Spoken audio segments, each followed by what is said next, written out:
Good afternoon. My name is Surbi and I'm here with Prithvi, and we're here to discuss about cases of police brutality and the need for reform in the state of affairs in India.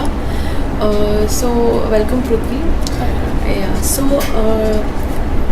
In the past few months in Chennai, we have seen quite a few instances where there has been a heavy deployment of police forces in the city. One instance which really caught the eye of the media and the people was after the Jallikattu protests, where it was alleged that the police forces, the policemen, they burnt the fish market at Nadukuppam, and there were clashes between the police forces and the localites, and where localites also alleged that they forced them to sign a testimony saying the protesters indulged in arson and violence. What do you have to say about police? So this is not the first incidence of police brutality in India. Talking about it historically, what do you have to say about police brutality in its twist in India? As you said, police brutality is not new in India. As time and again, there are many incidents of police brutality and violence being brought up. Police brutality is anything that involves excess of force than required. It involves illegal detention, torture, extrajudicial killings, and all. First, before looking at this issue, we need to look at the historical background. Our police system is guided by an act called Indian Police Act of 1861, which was enacted during the colonial period. This act was enacted as a response to the 1857 revolt, which primarily aimed. The primary aim of the act is to maintain law and order. Since then, we are following the same act. Our political system has changed, but our police forces are not. The colonial mindset still remains intact. The distrust of people for police still remains the same. And in 1985, our government has enacted the Model Code of Conduct for the police forces to behave in a certain fashion when they act in any situations.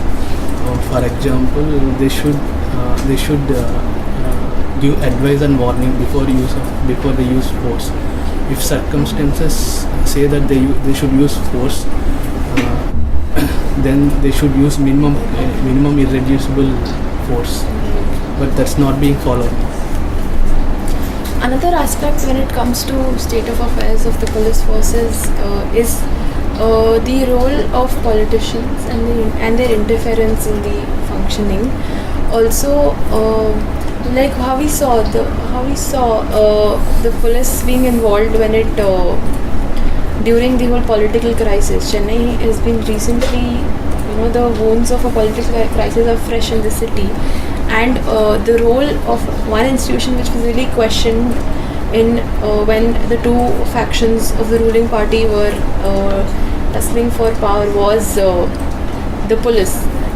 So what do you have to say about, first of all, the role of police during the political crisis in Tamil Nadu, and in general when we talk about political interference and the police forces in India? And again, but there have been many cases of political nexus, politician and police nexus, especially with regard to transfers and appointments. In order to avoid this, the Supreme Court has suggested the setting up of State Security Commission, which says that there should be minimum period for any appointment for 2 years, and apart from that, it also ensures the non-interference of political parties with regard to the transfers and appointment of police.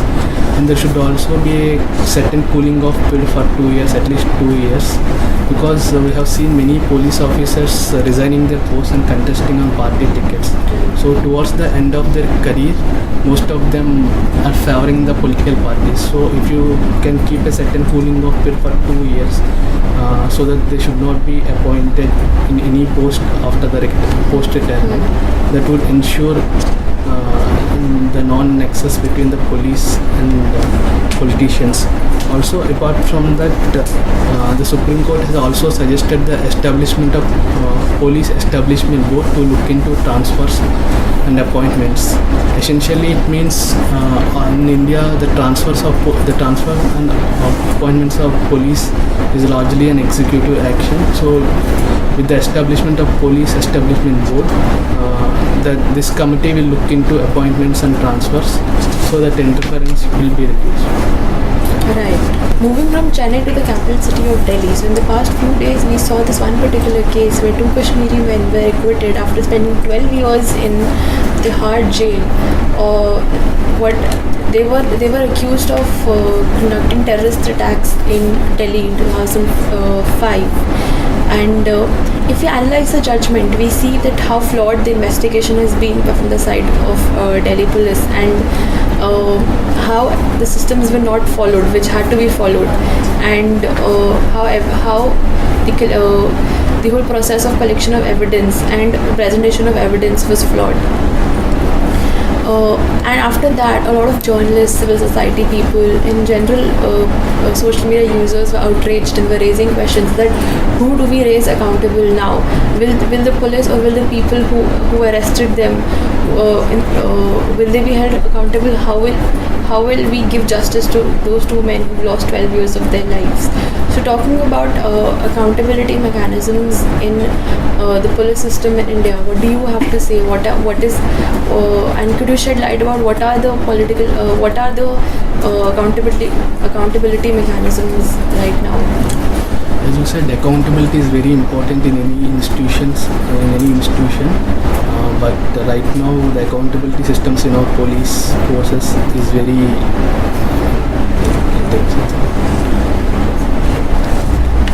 as you said, accountability is very important in any institution in the democracy.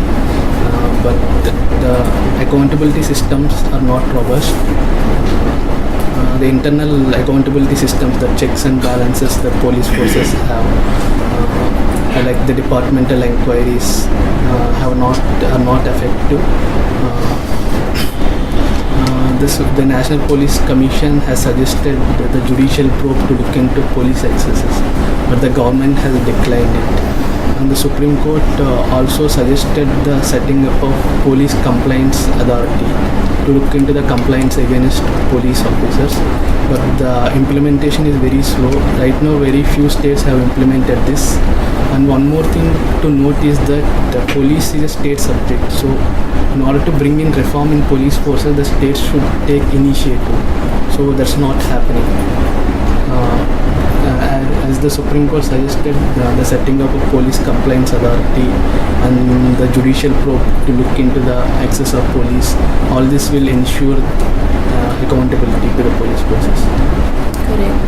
Now, jumping on to another area where we need reforms when it comes to our police forces is that yes, we have been blaming the police of brutality and flawed investigation, but we have to really look into the working conditions of our forces, the work environment they've been subjected to, the working hours, the remuneration. So do you think that there is a need for reforms there too, or is it sufficient? As you said, we need to acknowledge the working conditions of police. They work in a very hostile environment. They're paid very less, and their morale is very low. We need to boost up their morale. We need to train them. We need to equip them, and we also need to increase their salaries. And every job has a holiday. Why don't police have a holiday? And all these things need to be taken care of. And apart from that, we also need to divest the law and order function of police from the investigative function. Right now, many police are increasingly being staffed to maintain the law and order, and the investigation is getting seriously affected. So this should be separated, and our police population ratio is very low. it's only 120 per 1 lakh population against the global average of 270 per 1 lakh population. So we need to recruit more police and in order to check the crimes. Right. So, as you have seen throughout our discussion, we have looked into various aspects of the state of affairs of the police forces and how everywhere there is a need for reforms. So, this is me, Surbhi, with Prudvi signing off, ACJ Newsline.